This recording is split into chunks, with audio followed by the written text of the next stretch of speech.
Hey everyone, this is Sharon with Self Care for Black Men, and today we have Dr. Damon Silas, and we're going to be talking about grief and mourning and treatment interventions. And before we start, we're going to sit in silence. So sit in a comfortable position, whatever that is for you. And you can sit with your feet flat on the floor, or with your legs straight, or your legs crisscross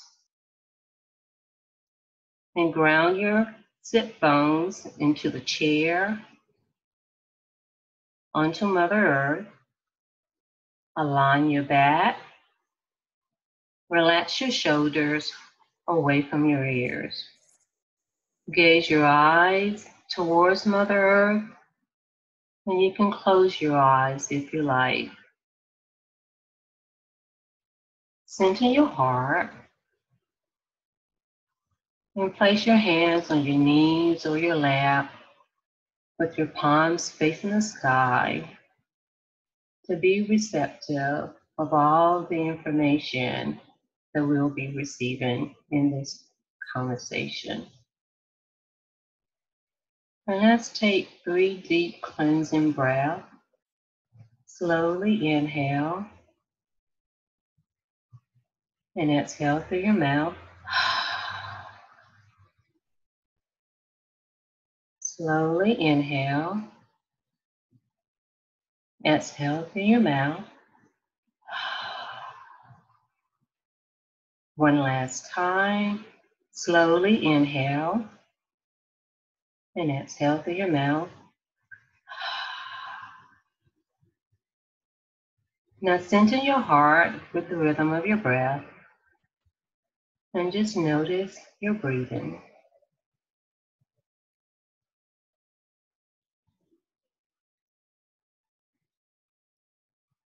Notice your breath.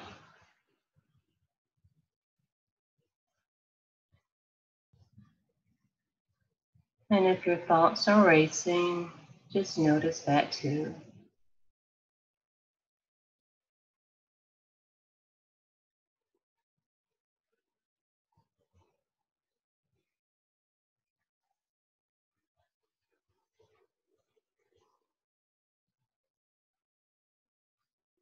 Allow yourself to be focused on this conversation.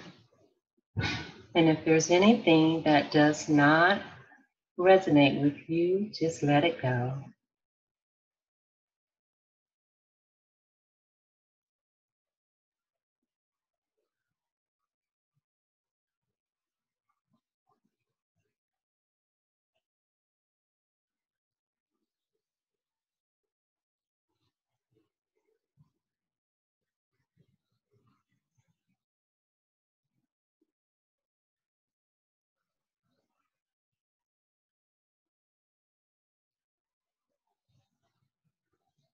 Now slowly inhale through your nose and slowly exhale through your nose. Bring your attention back to the surface and gently open your eyes.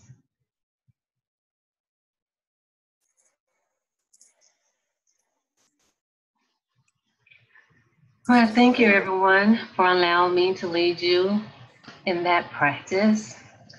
And one of the reasons that I like to sit in silence before starting these is because a lot of times we can be busy and in a rush, and sometimes we can bring negative energy into a meeting, into a conversation. So it really allows us to release all of the energy before us and to allow us to be centered to where we are now. So again, we have Dr. Damon Silas with us. So tell us a little bit about yourself. Yeah, well, first and foremost, thank you for having me on the show, Sharon. I really appreciate it. And I love the grounding and the centering in the very beginning, just because, as you were saying, sometimes we bring things into our new spaces that we aren't even aware of. And I just left a session, and so it was nice to get present to the here and now. That being said, I am a clinical psychologist. I've been practicing for over 17 years now. I also am a hypnotist and an EFT practitioner, and I'm sure we'll get into a little bit of that.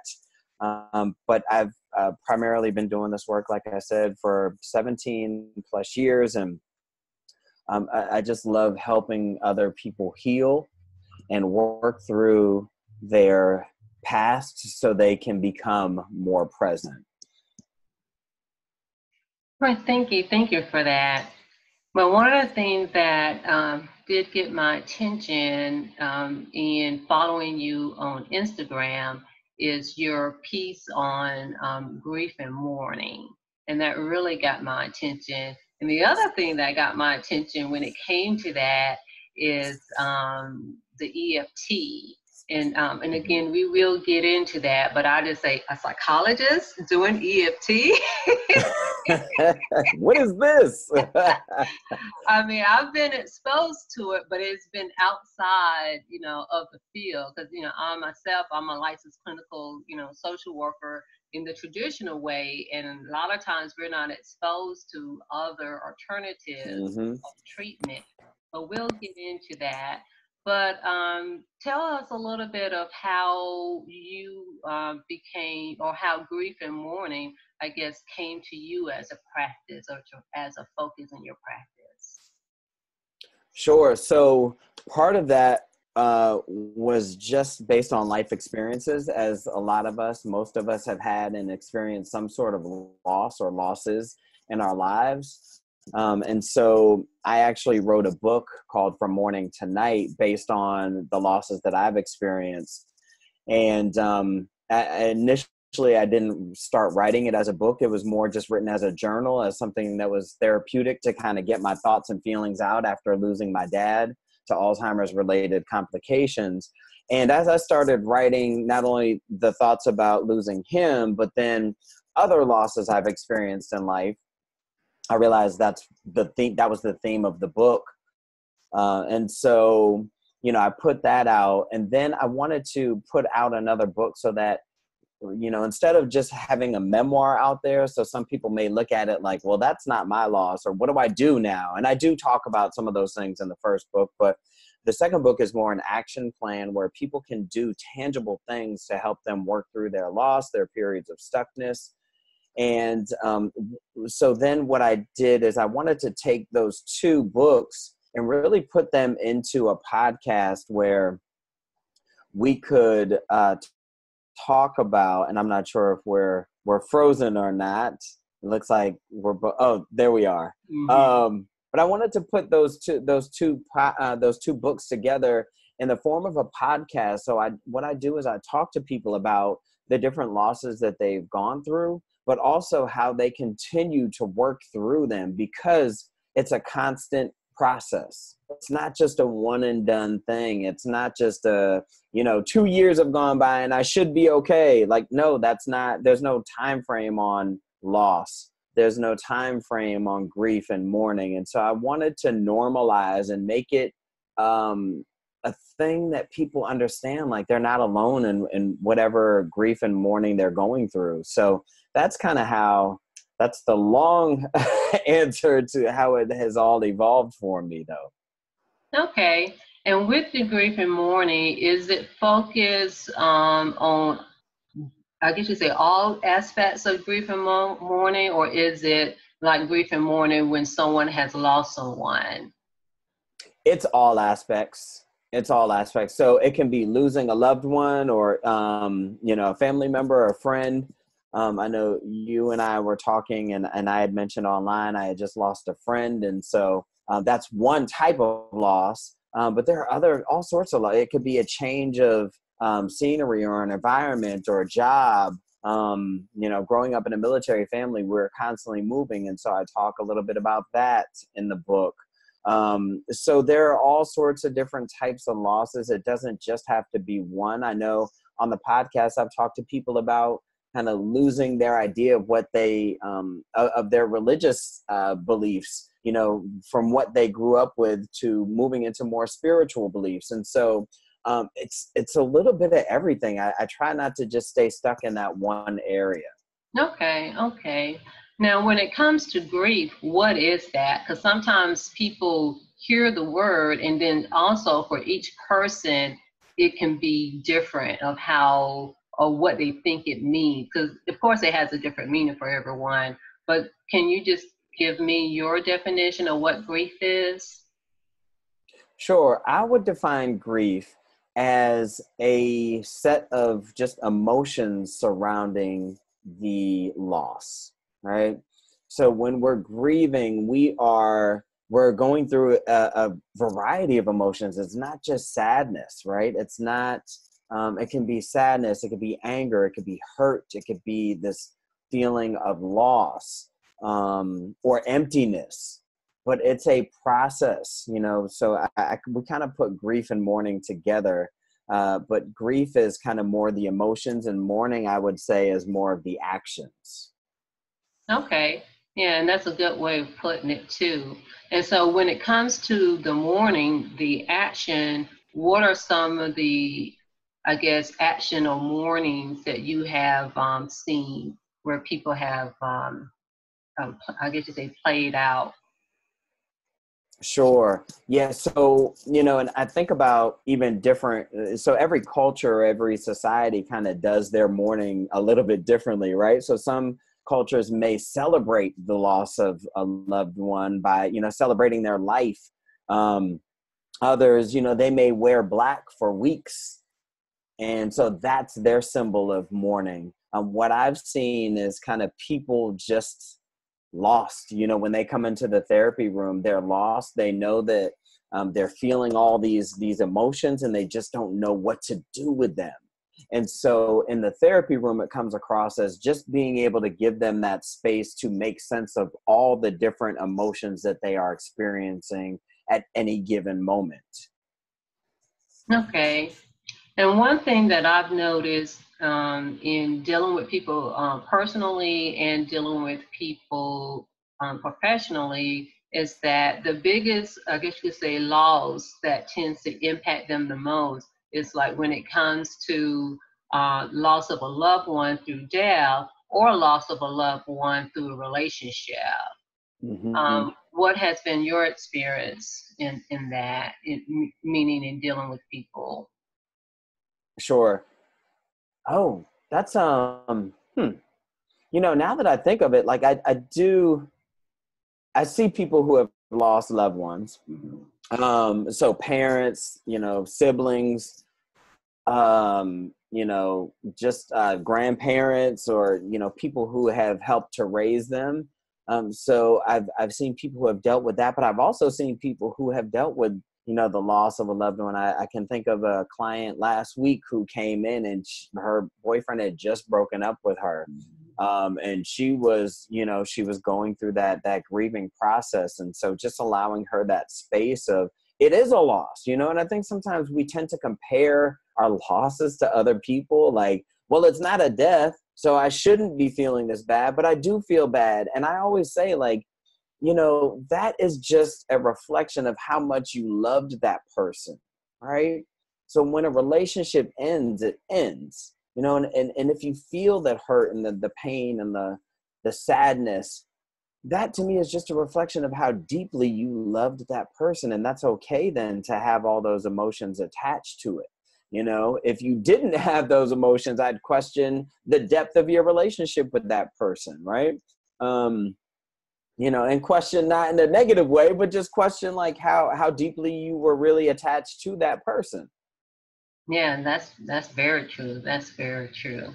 Now, one thing I noticed too is that like sometimes some people, even though they can acknowledge that there is a loss or that they are grieving, but they may struggle with or may not even realize or know that they may benefit from reaching out for help, whether that's talking to someone, a family friend about it, or a pastor, or professional help, seeing a therapist. How how will a person know, okay, it's time for me to reach out? Ah, Wow, I love this question just because so many people say to themselves or say to other people, I know what's going on. Like I know that I'm sad, or I know that I'm feeling pain, but why would I need to talk to somebody about it? Right. Like, and especially in our community, I think we tend to isolate ourselves or say, you know, nobody else in my family has seen or talked to anybody, or maybe there's a lack of trust there in talking to a professional. And I get that. So part of the work is finding somebody you do feel comfortable with and you do feel like you can trust. But the other part is when you just notice like you're not operating on all cylinders, like when you notice that your energy level is different, when you notice that you're not focusing or concentrating on things the same way that you were able to before the loss, when you notice that your sleep is different, maybe you're sleeping a lot more or a lot less than what you were doing before, maybe your appetite is different and you can't eat it all, right? So it's about paying attention to those signs that our minds, our bodies give us and saying, okay, maybe there's somebody else out there who can help me. You and I are trained to help people, right? Mm-hmm. So, you know, it always amazes me when people say, like, I got this on my own. Like, they wouldn't do the same thing for their car. They wouldn't do the same thing for their eyesight, you know, for if they have diabetes, you know, they wouldn't say, I got this on my own. Like, they would go seek somebody who can help and who has been trained in those areas. So why, when it comes to our own mental health, do we say, I got it, I'm good, like I can handle this on my own?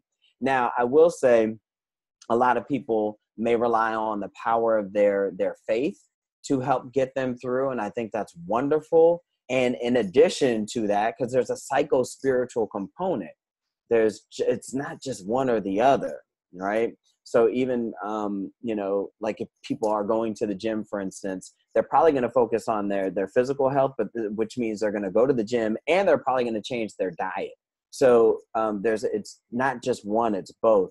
And it's the same thing with the psycho-spiritual, like, you know, it's not just taking care of your mental health, it's taking care of your spiritual health as well. So both of those things don't have to be mutually exclusive. Like you can do both and be okay, like, and actually probably, you know, see quicker results. So, you know, again, I think in just kind of using my personal example of after losing my sister to homicide, when I was a senior in high school, and I knew when I went off to college, I was not okay.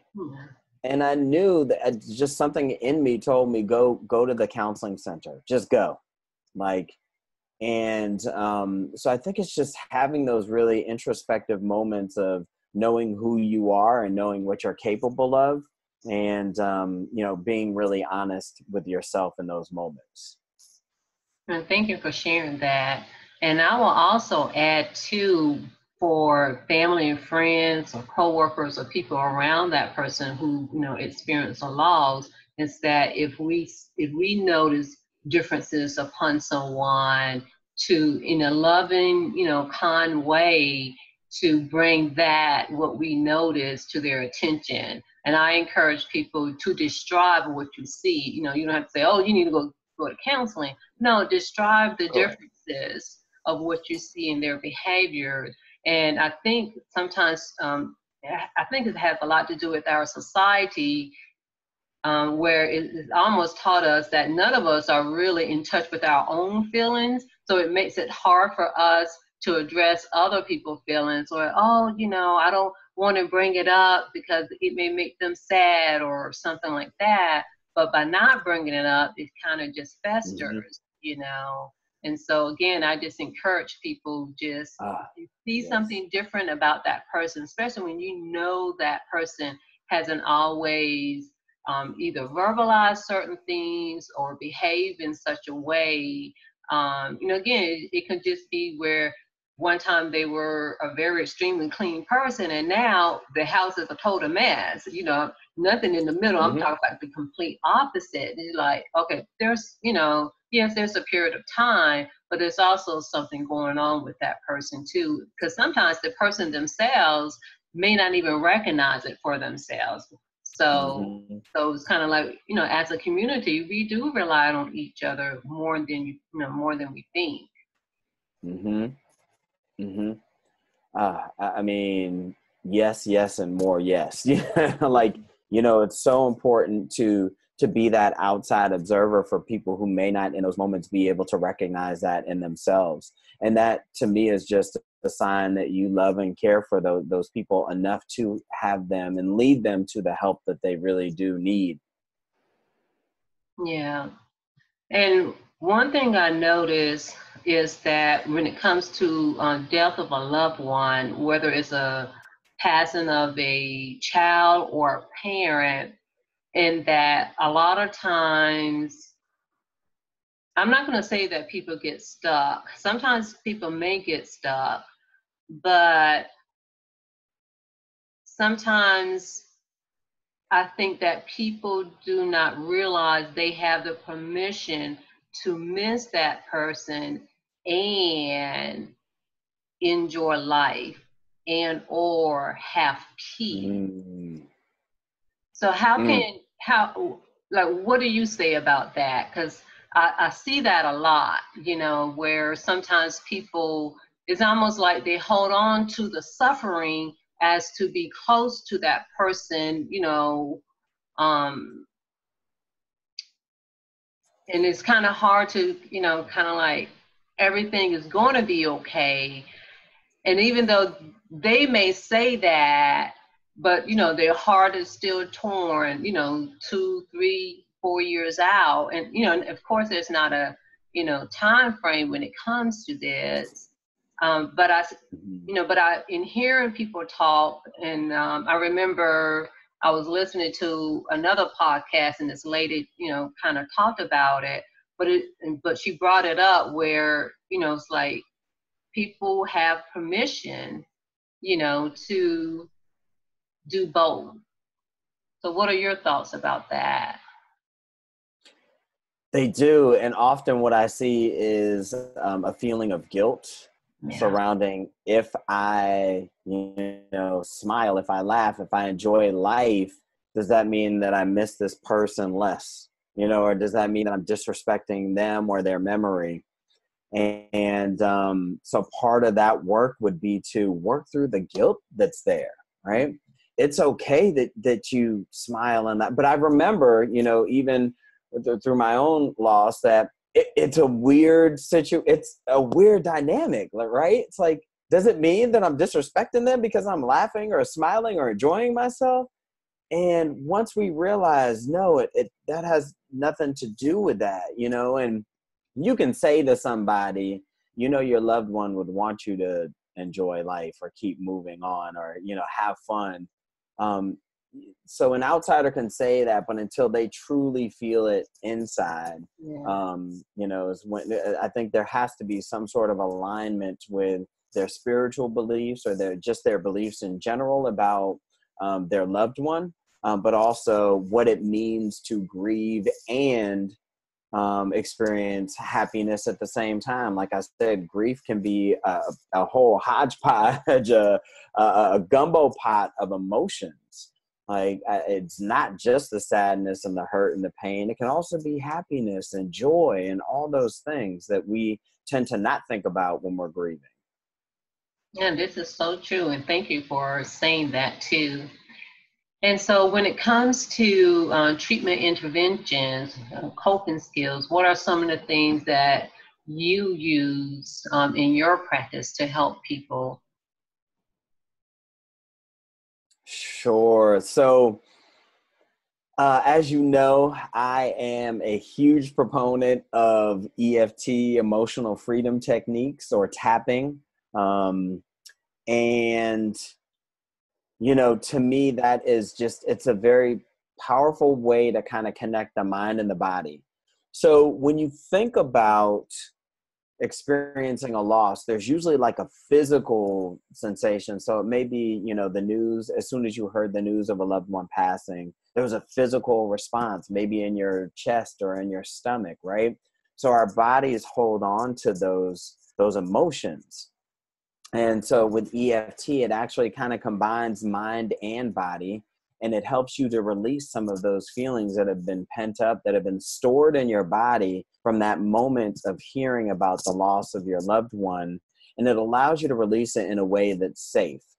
And what I've found is with traditional, talk therapy, that especially when dealing with trauma and loss, just talking about it without doing something physical, whether it's breathing or, yoga or tapping, just talking about it is only using one minute part of our brain and our processing, right? So our conscious thought is only 10% of our thought process. The logical side of our brain is only a portion of our thought process. It's only the left side of our brain. So we need to learn how to tie in all sides so that we can process our pain and our hurt. And I think EFT does a wonderful job of doing that. And so what we do is you literally just tap on different acupressure points. And it's probably one of the strangest looking things that you've seen, especially as an outsider, right? But it's over and over again. I'll have clients be like, I don't know what just happened, but I feel calm now. Or I don't know what just happened, but I don't feel it as strong now. Or now I have a memory that I didn't have before. Or maybe there was a different sensation that came up for them while we're doing this work that allows them to process it a little bit deeper and a little bit deeper and a little bit deeper than just staying in that one logical, conscious part of the brain. Okay. And if you don't mind, can you show us where those points are, just so that people can get a visual when you say tapping, like what that is?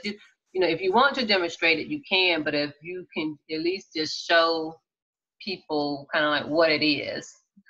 Sure. So I got to take my glasses off for this one.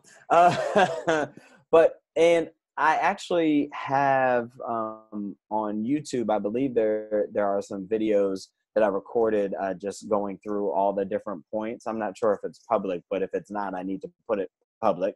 Okay. But the first point is on the side of the hand, and it's just here, and you're literally just tapping there, and it's the soft part of the hand closest to the pinky. So you tap there, then you tap on the inside of the eyebrow, so pretty much where the eyebrow meets the bridge of the nose. So you're tapping right there. You're tapping just outside of the eye on the bone, so you're not going to go as far out as the temple, but it's just inside there. You can do 2 or 3 fingers, it doesn't matter. And then you're going to go underneath the eye right here on the bone. And then you're going to go underneath the nose just right there. Then you're going to go on the chin. So it's like on the fold of the chin. You don't want to go too far down. It's just on the fold of the chin. And then the collarbone. So it's about midway between the ball of your collarbone and your shoulder. It's just underneath the bone right there. So on the soft part. And then you're going to go underneath your arm about midway down the rib cage. And you could do that just with an open hand. And then there's the top of the head as well. So just at the crown of the head. And while you do this work, there's also some words that are being said to you, which me as the practitioner, I would be reflecting those words to you. And all you have to do is say them back to me, right? So you don't even have to think too much about it. But even just tapping on those points and taking a deep breath in, at the end, I mean, so I don't want to say 100% of the time, nothing is 100%, but 90% of the time people just notice a change in physical response. They notice a calming sensation. And what it does is it just lowers the stress hormones in your body, and it allows you to process things just differently than when we're under stress, when we're under grief, when we're under pressure.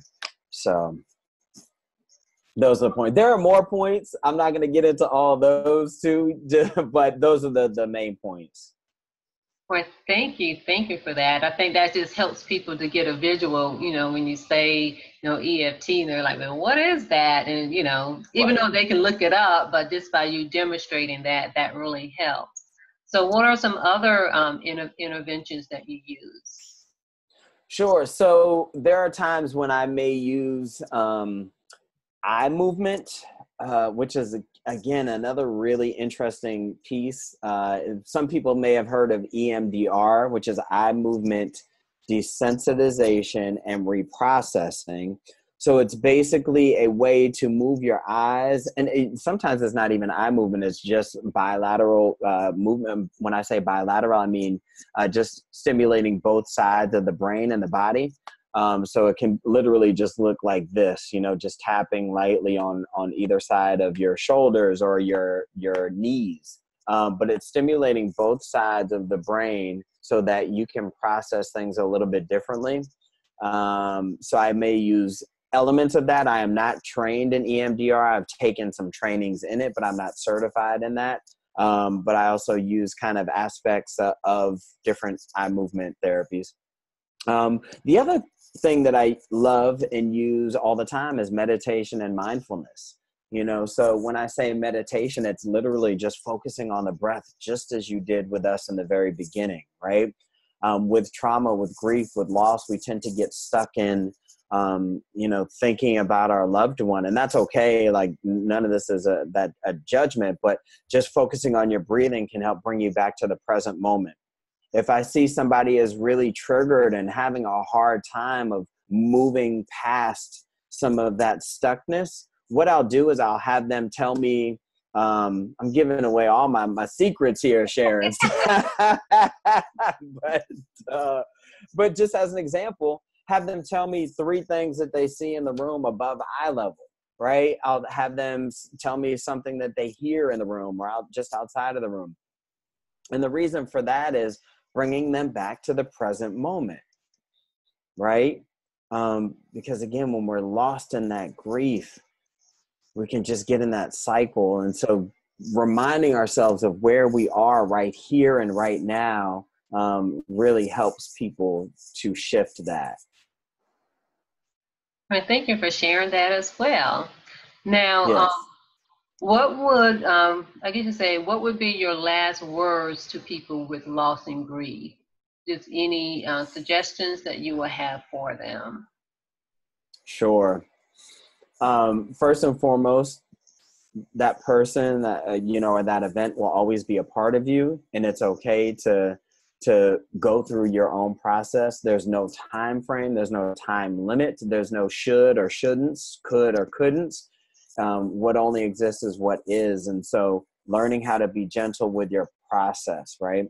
When you cry 10 years later or 20 years later because you hear a song or you see something, that just means you still love that person, right? Or you miss that person, and that's okay. Like, not saying, oh, I shouldn't be crying, it's 10 years later or 20 years later. No, like, that's, I don't understand. So being gentle and compassionate with yourself and with your process, knowing that it does take time, and knowing that with time and with work, right? Talking to somebody, processing it with somebody, going through it, like, not doing it on your own. We are not made to be islands.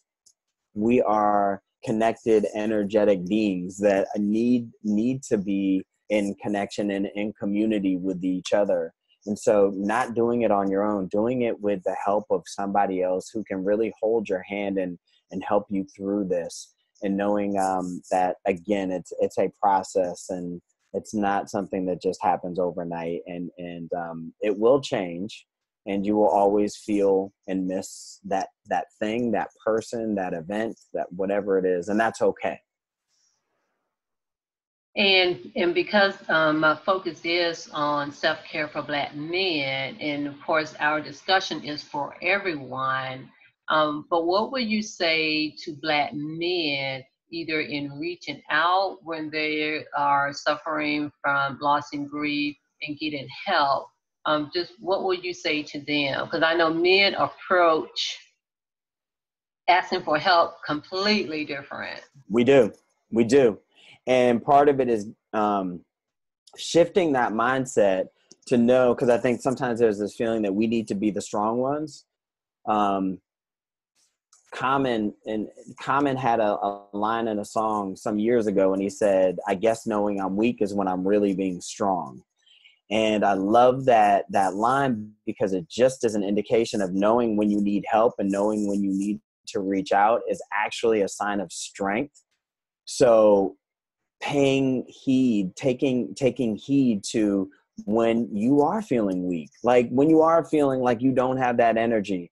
In order to be there for others, you have to be there for yourself. You know, it's that same putting on your mask first before you put on anybody else's mask when you fly. You have to be there for yourself. And I would encourage men, especially Black men, to really take care of themselves.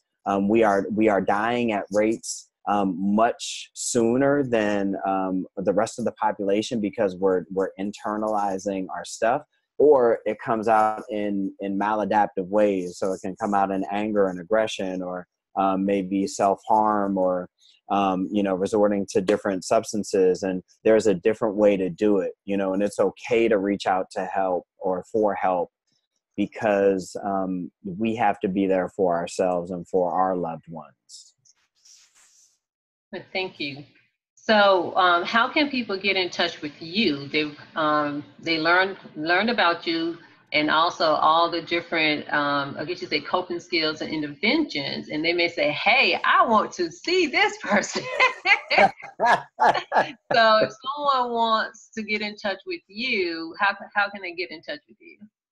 Sure. So my website is DamonSilasPsychology.com.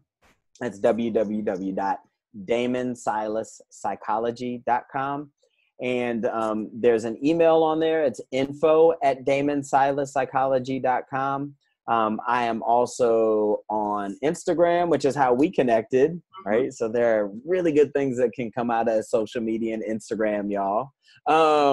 But I am at Dr. Silas, so Dr. Silas _psychology there. And on Facebook, it's at Damon Silas Psychology. Okay. Well, thank you for that. And again, I really do appreciate your time and your knowledge and wisdom in sharing with everyone. Thank you so much for not only inviting me to speak about this issue, but for what you do for Black men and for mental health in general. I really love and appreciate what you're doing, Sharon. So thank you. Thank you.